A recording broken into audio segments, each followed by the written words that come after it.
The president of the Lyceum, Mr. Durbin Newton, is a worker and is making the Lyceum a success this term, which was from 1876,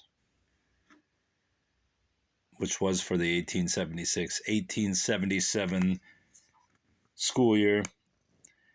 And the history of the Michigan Normal School shows that Alfred E. Lucking, and Durbin Newton were the president and vice president.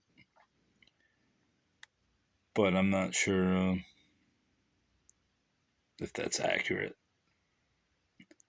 Unless Lucking is the vice president here and Durbin's the president. But anyway, he's definitely the president. And Lucking, in the Dusty Diary archives, the blogger assumed that Mr. Lucking, Alfred, was a suitor of Allie, but in many of the posts, which I will come to in a few days,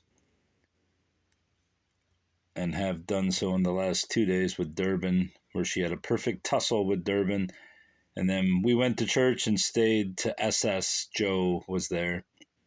We went to church and stayed to SS, which is Sunday school. Joe was there. Carrie was not. Someone was. And I believe that someone was Durbin, since he's mentioned after Carrie. And it was Carrie's brother, of course. But I believe that Durbin Newton and Allie, while not involved, had a flirtation, shall we say? Yes. And that will become more evident as the journal progresses. And I will point out a journal entry as it appears in the next few days. But back to Durbin Newton and his worker mentality at the Lyceum. This article from Saturday, January 2nd, 1877 in the Ypsilanti Commercial speaks of Durbin's oration given. I'm not sure what the date was, but it's not really important. Probably a week beforehand. I'm not going to do it. I'm guessing it's within the week previous to June 2nd, or that week itself. Durbin Newton of Ypsilanti delivered the first oration upon the gall of society. The leading point was that the practice of backbiting and propagation of scandal is the bitterest gall of society, and its leading aim was to inculcate a lesson while applying the lash freely and mercilessly to this too prevalent vice. This gentleman is gifted with a powerful imagination, as was shown in this instance by his likening of society itself to the huge monster of the deep. But his style is too labored and heavy, especially for the kind of writing constituting the first portion of his address. His diction also is too ponderous, his periods too involved. We recommend to him the study of Addison, the great master of English prose style.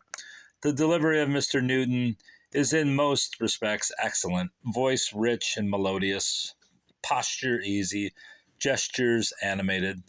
His very earnestness, however, often snaps a word off short, and he hardly gives full play to his lungs, so that the volume of sound scarcely fills the hall. Which is ironic, since he later became a successful lawyer in Detroit for many years. Prominent one, you could say. But yeah, maybe he took the advice and followed Addison. I'm not sure. I don't even know who Addison is. Obviously a great master of English prose style. But yeah, just another note on Durbin. Considering his name figures prominently in Allie's diary, as she is often in contact with him via her constant companion, Carrie Newton.